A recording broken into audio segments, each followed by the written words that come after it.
할렐루야, 새로운 한 주가 시작되었습니다. 오늘도 우리가 이 한 주를 아름다운 한 주로 만들기로 작정합니다. 오늘도 우리가 기쁨과 감사로 하루를 시작하고 승리 확신을 가지고 오늘도 전진하는 하루로 만들어 갈 것입니다. 그러기 위해서 필요한 것이 하나님 말씀이죠. 우리 속사람이 변할 때만이 밖을 변화시킬 수 있습니다. 우리 삶을, 환경을 변화시키고 싶어도 우리 속사람이 그 환경을 다룰 수 있는 능력으로 증가하지 않는다면 그런 변화는 일시적인 것뿐일 것입니다. 그래서 오늘도 우리가 말씀으로 시작합니다. 오늘은 9월 16일 월요일입니다. 그리고 오늘 우리가 나누는 말씀의 제목은 기쁨을 표현하고 화를 삼가하십시오 라는 제목입니다. 기쁨을 표현하고 화를 삼가하십시오. 야고보서 1장 19절부터 20절까지 같이 읽겠습니다. 내 사랑하는 형제들아, 너희가 알지니 사람마다 듣기는 속히하고 말하기는 더디하며 성내기도 더디하라. 사람이 성내는 것이 하나님의 의를 이루지 못함이니라. 성경에서는 우리가 성내는 것이 하나님의 의를 절대로 이룰 수 없다고 우리에게 말해줍니다. 읽겠습니다. 많은 사람들이 기쁜 심령을 유지하는 것이 그들의 삶에서 하나님의 목적을 성취하는 데 중요하다는 점을 깨닫지 못합니다. 이사야서 12장 3절은 그러므로 너희가 기쁨으로 구원의 우물들에서 물을 기르리로다 라고 말합니다. 당신의 믿음은 속사람으로부터 나오는 기쁨의 분위기에서 흥황하여 세력을 얻습니다. 어떤 사람들은 그들의 욕망이나 성취되지 못한 기대들이 그들의 기쁨을 빼앗아가도록 내버려 둡니다. 그러나 그리스도인으로서 당신의 기쁨은 상황과 무관합니다. 참된 기쁨은 당신의 목적을 성취하는 것, 즉 아버지께서 당신에게 하라고 한 일들을 행하는 것에 있습니다. 정말 우리가 이사야서 12장 3절 말씀과 같이 우리가 기쁨을 가지고 구원의 우물들에서 물을 기른다 그랬습니다. 우리가 구원받은 그 구원 패키지에는 너무나 많은 축복들이 있는데 거기에서 내가 필요할 때마다 그 필요한 물들을 기를 수 있는 것이죠. 그런데 그것을 기르는 방법이 딴 것이 아니라 기쁨으로 기른다고 했습니다. 왜냐하면 우리가 기쁨의 그 분위기를 만들 때 바로 우리가 하나님의 말씀이 우리에게 믿음을 창출하고 성령께서 역사하실 수 있도록 하는 통로를 열기 때문입니다.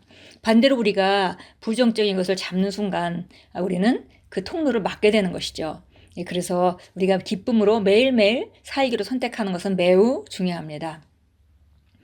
우리는 우리 속사람으로부터 구원 안에 있는 기쁨, 내 속사람 안에 있는 기쁨, 그것을 가지고 우리 삶을 변화시켜 갑니다. 그러니까 상황이 좋아서 기뻐하는 것이 아니라 기뻐함으로 상황을 다스려 가는 것이죠. 항상 우리가 얘기했듯이 밖으로부터 우리 안이 영향받게 하는 것이 아니라 우리 안이 말씀으로 영향을 받아서 능력으로 충만하고 생수같이 솟아오르는 그 기쁨과 능력을 밖으로 나타내는 것입니다. 야고보서 5장 13절에서 말씀은 우리에게 이렇게 훈계합니다. 너희 중에 고난 당하는 자가 있느냐? 학대당하거나 악에 고통받고 있는 자. 그는 기도할 것이요. 즐거워하는 자가 있느냐? 그는 찬송할지니라. 에베소서 4장 26절에서 화, 분노, 격분이 오래 지속되게 해서는 안 된다고 말합니다. 하나님의 거룩한 분노는 악을 행하거나 불의한 일을 행하는 자들에게만 표현됩니다. 그리고 당신의 역할은 그분을 대신해서 화를 내는 것이 아닙니다. 어떤 사람이 화를 내놓고 그것이 의분이라고 하나님을 대신한 의분이라고 말하는데 그것은 합당하지 않은 것이죠. 바로 그 하나님의 거룩한 분노는 악을 행하거나 불의한 일을 행하는 자들에게 표현되고 그것은 우리가 하는 것이 아니라 하나님께서 한다고 말씀하십니다. 예를 들어 사무엘이 이스라엘 백성이 왕을 달라고 요청하는 것을 보고 화가 나자 하나님께서는 사무엘아 왜 화가 났느냐? 그들은 너를 거역한 게 아니라 나를 거역했다라고 말씀하셨습니다.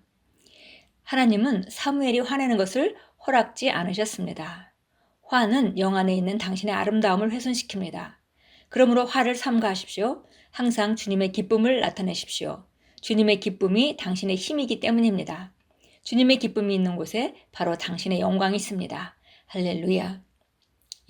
화를 내는 것은 바로 영 안에 있는 나의 아름다운 것들을 훼손시킨다 그랬습니다. 그 아름다운 것들이 밖으로 나오도록 해야 되는데 우리가 화를 내는 순간 우리가 어둠을 잡는 것이고 그러면 그 아름다움은 밖으로 표현될 수가 없는 것이죠. 예, 그래서 정말 주님을 기뻐하는 것이 우리의 힘입니다.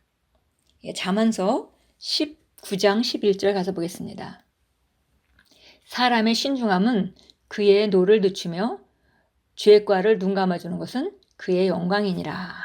예, 그래서 바로 사람이 신중하게 되면 노를 늦추고 그리고 죄가를 눈 감아주는 것은 바로 그 영광이다. 예, 그래서 우리가 화를 낼 수 있는 여지가 있을 때에도 화를 내지 않는 것은 매우 중요하고 그런 상황에서도 우리가 기쁨을 유지하는 것이 매우 중요합니다.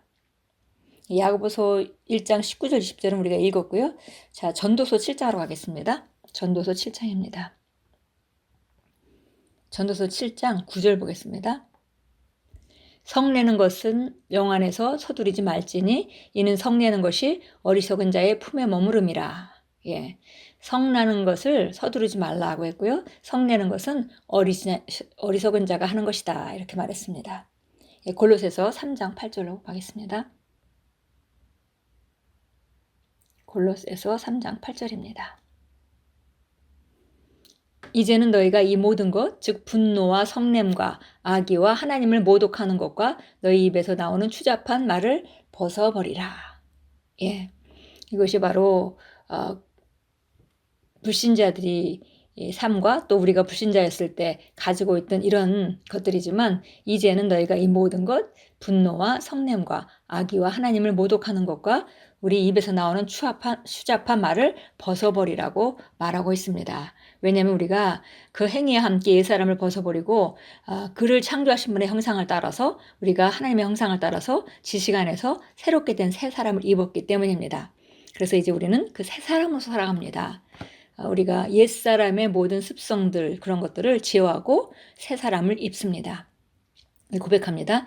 나는 하나님을 따라 의와 참된 거룩함 안에서 창조된 새 사람을 입었습니다. 내 안에는 어떠한 신랄함이나 분개나 분노가 없습니다. 나는 오직 하나님의 사랑과 의를 발산하며 그분의 친절함, 온유함, 오래 참으심, 선하심을 나타냅니다. 할렐루야. 예, 오늘도 어딜 가시든지 하나님의 임재를 가지고 그분의 아름다움, 친절함, 그리고 온유함, 예, 사랑과 의를 발산하시는 귀한 하루로 만들어 가십시오. 우리 삶 가운데 우리를 보내신 하나님의 목적을 따라 우리가 그분의 성령으로 말미암아 그분과 같은 성품을 나타내고 그렇게 이 아름다움을 나타낼 때 우리 주변에 있는 어둠들은 물러갈 것입니다. 오늘도 빛으로 승리하는 빛의 자녀가 되십시오.